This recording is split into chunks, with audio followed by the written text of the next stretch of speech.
اب دیکھ رہے ہیں وقاص عزیز آفیشیل۔ پاکستان اور دنیا بھر کے حالات حاضرہ سے باخبر رہنے کے لیے اسے سبسکرائب کیجئے اور بیل آئیکن پر لازمی کلک کیجئے۔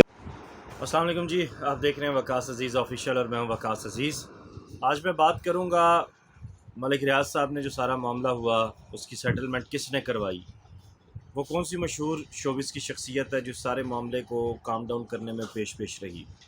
لیکن اس کے لیے ضروری ہے کہ آپ وقاص عزیز آفیشیل کو سبسکرائب کیجئے، لائک کیجئے، زیادہ سے زیادہ شیئر کیجئے اور پھر اس کے بعد اینڈ تک اس ویڈیو کو دیکھیے تاکہ جو اہم باتیں میں آپ سے کرنا چاہ رہا ہوں وہ آپ تک پہنچ سکیں۔ سٹیپ بائی سٹیپ چلتے ہیں۔ فرسٹ آف آل، جب یہ معاملہ ہوا مجھے بہت سے دوستوں کی کالز آنا شروع ہو گئیں کہ آپ نے ابھی تک اس پہ ویلاگ کیوں نہیں کیا۔ اینڈ تک کالز آتی رہیں، میں نے کیوں نہیں کیا۔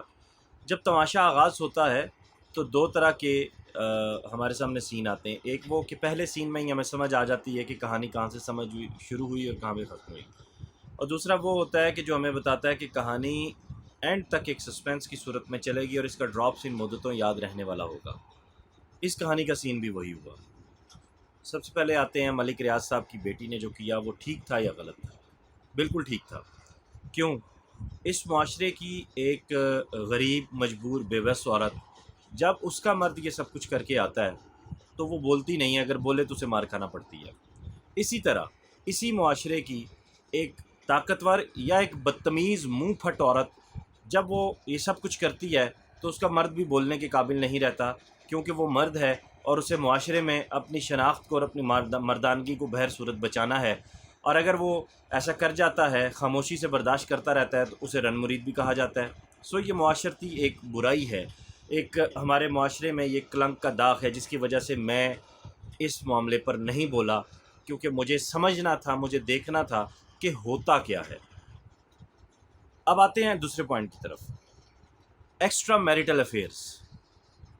ایکسٹرا میریٹل افیئرز ہر معاشرے کا، ہر تہذیب کا حصہ ہوتے ہیں۔ یہ کیوں ہوتے ہیں؟ یہ ایک بہت بڑا سوال ہے۔ اس کا جواب تلاش کرنے کی ہم نے آج تک کوشش نہیں کی، نہ ہی ہم نے اس کی ضرورت محسوس کیا، نہ ہی ہم فیوچر میں اس کی کوئی ضرورت محسوس کریں گے۔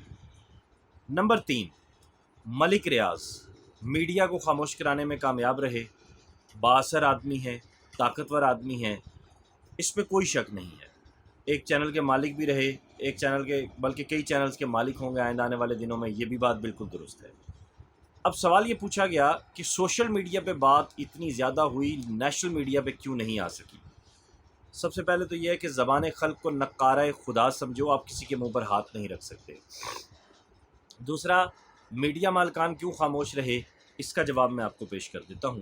میڈیا مالکان اس لیے خاموش رہے کہ پنجابی میں کہتے ہیں کہ مجھاں مجھاں دیاں بھیڑاں ہوندیاں نے۔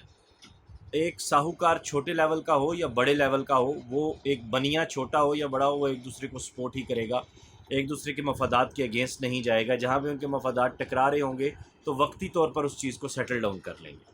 سو ملک ریاض صاحب کے خلاف اس سارے ایشو میں بولنا، سچ ٹی وی نے چلایا، 7 نے اپنے ویب ٹی وی پہ چلایا سارا کچھ، تو ٹھیک ہے، وہاں ذمہ دار لوگ بیٹھے ہوئے ہیں۔ اگر انہوں نے اتنی بہادری کا اور جرأت کا مظاہرہ کیا ہے اور انہوں نے جرنلسٹک ایتھکس کو نہیں گرنے دیا، تو وہ ان کو شاباش دینی چاہیے، ان کا رسپیکٹ کرنا چاہیے، چاہے جائے کہ ان کا فیوچر خطرے میں پڑ جائے۔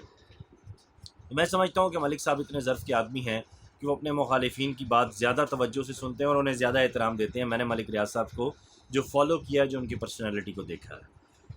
اب آتے ہیں اس چیز کے اوپر کہ اس سارے معاملے کو سیٹل ڈاؤن کیا اور سکرین آف رہی۔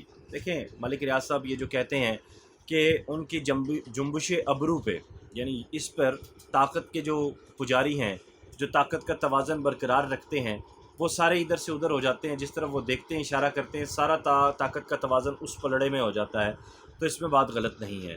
ملک ریاض صاحب یہ جو کہتے ہیں میں فائلوں کو پہیے لگاتا ہوں، تو یہ بات بالکل درست ہے۔ ملک ریاض صاحب یہ جو کہتے ہیں کہ میں جو چاہوں اس ملک میں وہ کر سکتا ہوں، وہ بالکل درست کہتے ہیں۔ ملک ریاض صاحب یہ جو کہتے ہیں کہ میں سیاہ و سفید کا مالک ہوں، وہ بالکل درست کہتے ہیں۔ ملک ریاض صاحب یہ جو کہتے ہیں کہ میں پاکستان کے بہتری کے لیے، لائف سٹائل کو بہتر کرنے کے لیے جو کچھ کرنا چاہ رہا ہوں، اگر وہ میں کرنے دیا جائے مجھے، تو میں پاکستان کو بہت بہتر کر سکتا ہوں، وہ بالکل درست کہتے ہیں۔ جو یہ لوگ کہتے ہیں کہ وہ وزیر اعظم کیوں نہیں بن جاتے، تو وزیر اعظم وہ اس لیے نہیں بنتے کہ وزیر اعظم بننے کے بعد پھر انہیں ملک کے آئین اور قانون کو کسی نہ کسی سطح پہ فالو کرنا پڑتا ہے۔ باہر رہ کر وہ اسی آئین اور قانون کے ساتھ چلنے والے جو لوگ ہیں، جو اس کو لے کر چلنے والے لوگ ہیں، وہ ان کو اپنے مطابق ڈیل کر سکتے ہیں، انہیں سمجھا سکتے ہیں، ان کے ساتھ لڑ سکتے ہیں۔ جب وہ خود ایک کرسی پر آ کر بیٹھیں گے تو وہ ایسا نہیں کر سکتے۔ ان کی بیٹی نے جو کچھ کیا، کیا وہ ٹھیک تھا یا غلط تھا؟ اب پہلے سوال کی جانب جاتے ہیں، جہاں میں نے آپ کو یہ کہا کہ انہوں نے جو کیا وہ ٹھیک کیا۔ مشرقی عورت، اس کو سمجھنے کی ضرورت ہے، جس کے ایک مرد سے بچے بھی ہوں اور وہ اس مرد سے بے انتہا محبت کرتی ہو، اور پھر آپ اس کے بعد اگلا سٹیپ آتا ہے ہمارے پاس کہ مسلم عورت، پھر ہمارے پاس اگلا سٹیپ آتا ہے پاکستانی عورت۔ اب 3 ثقافتیں آپ کے سامنے آ رہی ہیں۔ اگر آپ کے پاس ذرا بھی عقل، سمجھ اور دانائی ہے تو آپ ان تینوں نکات سے اپنے سوالات کا جواب لے لیں۔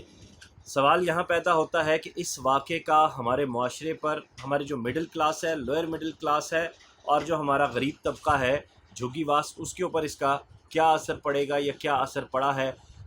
کیا یہ ایک چھٹے مذاق کی حد تک رہا؟ اور یہ جو میں نے کلاسز والی بات کی ہے، اس کی ڈیفینیشن آپ لوگ خود دیکھ چکے ہیں گزشتہ چند دنوں میں۔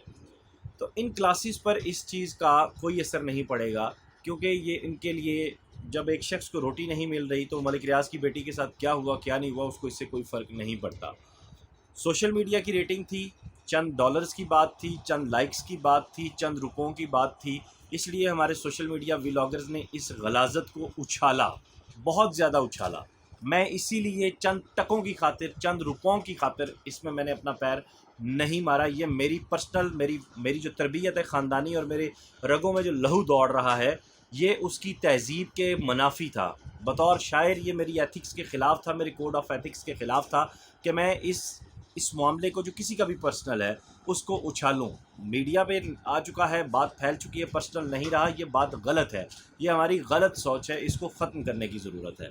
آج میں اس پہ اس لیے بات کر رہا ہوں کیونکہ اب معاملہ وائنڈ اپ ہو چکا ہے۔ جن کا اصل بات تھی وہ، ان کو جو بھی فائدہ نقصان ہوا وہ اپنی جگہ پہ رہے، اور جو تبصرہ نگار تھے ان کے منہ پہ جوتا ہے بہت بڑا۔ یہ ساری سیٹلمنٹ ہونا، یہ سارا واقعہ پاکستانی ویلاگرز کے منہ پر یہ سارا ایک جوتا ہے، جو اس سارے معاملے کو ان لوگوں کے منہ پر ایک جوتا ہے جو اچھال رہے تھے کہ اس معاملے پہ یہ ہو جائے گا، اس معاملے پہ یہ ہو جائے گا، ملک ریاض کے ٹائم آ گیا ہے، پاکستان کا یہ ہو جائے گا، پاکستان میں قانون بڑا مضبوط ہو گیا، انصاف مل جائے گا۔ بھائی آپ بھول گئے ہیں کہ ان خواتین کی جو تربیت ہوئی ہے وہ کہاں سے ہوئی ہے، ان کے نزدیک اس سارے معاملے کی کیا اہمیت ہے، شہرت کی شہرت، پیسے کا پیسہ، کل لوگ بھول جائیں گے۔ دیکھیں، سوشل میڈیا کی چیزوں کی جو زندگی اور اہمیت ہے نا، وہ 72 گھنٹے سے زیادہ نہیں ہے۔ آپ نے اس معاملے کو زندہ رکھا، اب آئندہ آنے والے دنوں میں یہ معاملہ لوگ ختم کر دیں گے۔ لیکن میرے سامنے سوال یہ پیدا ہوتا ہے کہ ہم اس معاشرے میں کہاں کھڑے ہیں؟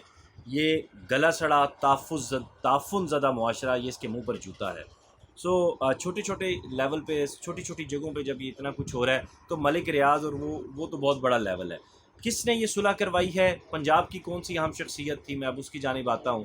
آپ نے ڈالر گرل کا نام سنا ہوگا، آپ نے ڈالر گرل کے بڑے قصے بھی سنے ہوں گے، آپ کو یہ بھی پتہ ہے کہ وہ کس سیاسی جماعت یعنی پاکستان پیپلز پارٹی کے جو کرتا دھرتا ہے ان کے کتنے قریبی ہیں۔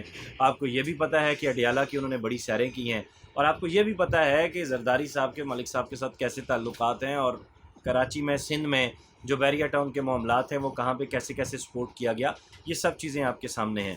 میں نے پہلے کہا تھا کہ مجھاں دیاں پیڑاں ہوندیاں نے، شوبز کی دنیا ہے، یہ ساری خواتین، ان کا فریم آف مائنڈ جو ہے وہ ایک ہی ہے، ایک ہی سطح پہ سوچتے ہیں، ایک ہی سطح کا لیول ہے۔ پنجاب کی جس بڑی شخصیت کا نام لیا جا رہا ہے، وہ بڑی شخصیت کا تعلق بھی ڈالر گرل کی وجہ سے ہی یہاں تک ہے اور ان سب چیزوں میں ہے۔ اب نام آپ خود جان لیں، آپ کو پتہ چل گیا کہ میں کس کی بات کر رہا ہوں، بات آپ تک پہنچ چکی ہے۔ لیکن یہ مصدقہ ذرائع نے، مبینہ ذرائع نے یہ بات بالکل کنفرم کی ہے کہ ڈالر گرل اس میں انوالو تھیں، اور انہوں نے ہی اس سارے معاملے کو کام ڈاؤن کیا ہے، انہوں نے ہی سیٹل کیا ہے۔ دبئی میں جہاں کے جا کے یہ ٹھہرے ہیں، جس فلیٹ سے گئے ہیں، جس فلائٹ سے گئے ہیں، جس فلیٹ میں ٹھہرے ہیں، جو کچھ ہوا ہے اس سب کے پیچھے، اس ساری پلاننگ کے پیچھے، اس ساری چیزوں کو سپورٹ کرنے کے پیچھے ڈالر گرل خود موجود تھیں، اور ان کی ذاتی ملکیت کی چیزیں بھی بیچ میں انوالو تھیں۔ اب معاملہ وائنڈ اپ کے اوپر آتا ہے، اور آخری میں جاتے جاتے بس میں یہی کہوں گا کہ مجھے اس تعفن زدہ، اس گلے سڑے اور اس بدبودار معاشرے کا مزید حصہ نہیں رہنا، اور کوئی بھی عقل، سمجھ، شعور رکھنے والا جو شخص ہوگا وہ اس کا حصہ نہیں رہے گا۔ کیونکہ انسان زندگی میں وہی کچھ کرے جس کو وہ اس لمحے میں انجوائے کر سکے، اچھے طریقے سے لے کر چل سکے۔ کیا فائدہ ایسی دولت کا، کیا فائدہ اتنا سب کچھ کمانے کا کہ ایک پل میں آپ کی ساری زندگی کی محنت اور کیا کرایا یوں گندی نالی کے بیچ مل کر رہ جائے۔